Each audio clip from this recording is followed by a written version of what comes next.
السلام عليكم ورحمة الله وبركاته، حبايب قلبي وأخواتي مباركة، وعيدكم مبارك مقدما. وبما إن إحنا ذكرنا العيد، يعني إيش؟ الموضوع فيه فلوس، كاش ماني، يجيب فلوس حق السوق. يعني تشي تشتري كسوة جهالك، تشي تشتري شعارة عيد، تشي تخلي عصب جهالك للعيد وخرجات العيد. طيب كل هؤلاء اللي ذكرتهن بما استطاع إليه سبيلا. مش أي مواطن يمني راشد عاقل مستطيع أن يفعل هؤلاء كامل. والله لو قاعد بفوت، من أين له حق كسوة العيد، حق جعلة العيد، حق عصب العيد؟ ما فيش فلوس يا حبيبي، ما فيش فلوس. الدنيا أزمة وما فيش زلط، والأسعار مرتفعة. الأسعار هاي الأسعار تسابق الزمن. مكوك فضائي، أسعارنا في المريخ. ليش احنا ما معانا؟ لا، ايش نسابق الزمن ونسرع؟ مش في التكنولوجيا وفي لا في ارتفاع عدد القتلى، وفي ارتفاع اسعار المواد الغذائيه، وكل هؤلاء كامل. اما به ارتفاع في اشياء ثانيه ما فيش. طيب ما ان احنا ذكرنا هؤلاء الاسعار والامور هذه، كيف العمله؟ اخبار العمله ايه الان يا جماعه الخير؟ اصحاب الصرافه، الفيديو هؤلاء اصحاب الصرافه، اصحاب الصرافه الان فاعلين حركه ذكيه، حركه. هؤلاء لوبي، هؤلاء تحس انهم مافيا، هؤلاء عايشين في العالم الاخر، مش عايشين معانا. ليش؟ الان اتفقوا يخفضوا العمله. العمله الان خفضت، الدولار والسعودي في انخفاض، والاسعار في ارتفاع. ايش في حاجه تناقض الامر، يعني في حاجه غريبه في الموضوع. لانه احنا اللي نعرفه، اذا ارتفعت العمله ارتفعت الاسعار، نزلت عمله تنزل الاسعار. ليش؟ ايش في صديق؟ ايش في صديق؟ العمله، ايش اللي نزل العمله؟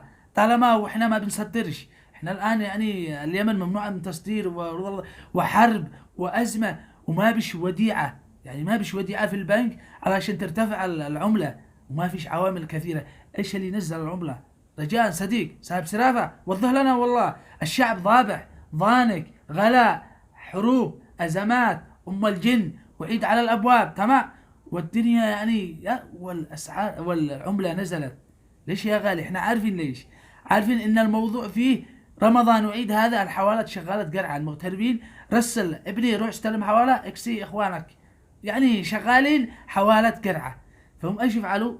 ينزلوا اسعار العملة، تمام، ويجي يبيعها لك بسعر رخيص، تشتريها منه. اشتري مثلا الان السعودي، والله ما لي علم، الدولار كان امس تقريبا ب 490، تمام. يبيع لك ب 490، يعني يشتري منك ب 490، يبيع لك. جي يقول له ايش اشتري دولار تدي له يعني يمني، يقول لك ب 600 ولا ب 550. يعني ايش الموضوع فيه؟ ان الموضوع فيه من زاغه، دوله ساكته. ليش؟ لماذا لا يكون هناك زي ما به ضبط مروري، وضبط الامن، وضبط الضبط لاصحاب الصرافات، ضبط للتجار عمد الاسعار الغذائيه، يا مثل المواد الغذائيه. يا جماعه الشعب اقسم بالله انه ضانك حياه.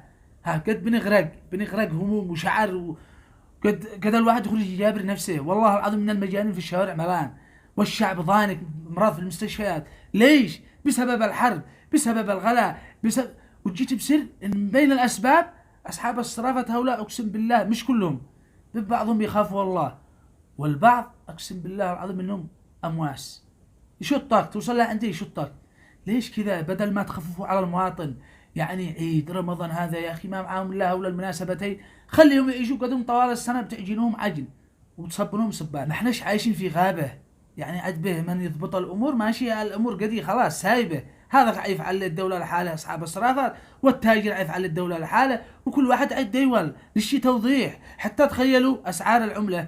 ال 100 دولار لان تجي تشتري 100 دولار، الزرقاء سعر والبيضاء سعر.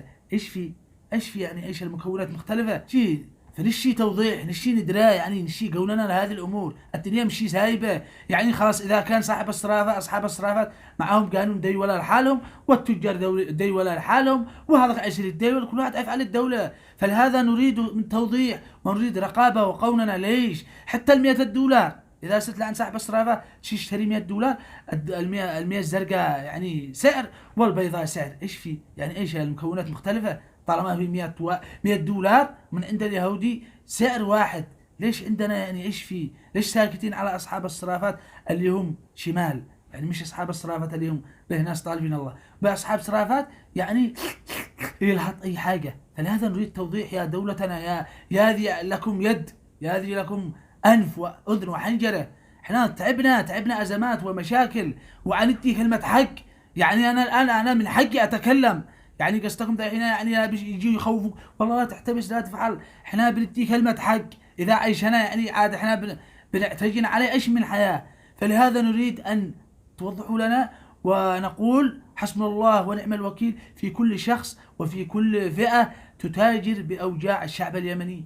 وأعيدكم مبارك مقدما، وكل عام وأنتم بخير، والسلام عليكم ورحمة الله وبركاته.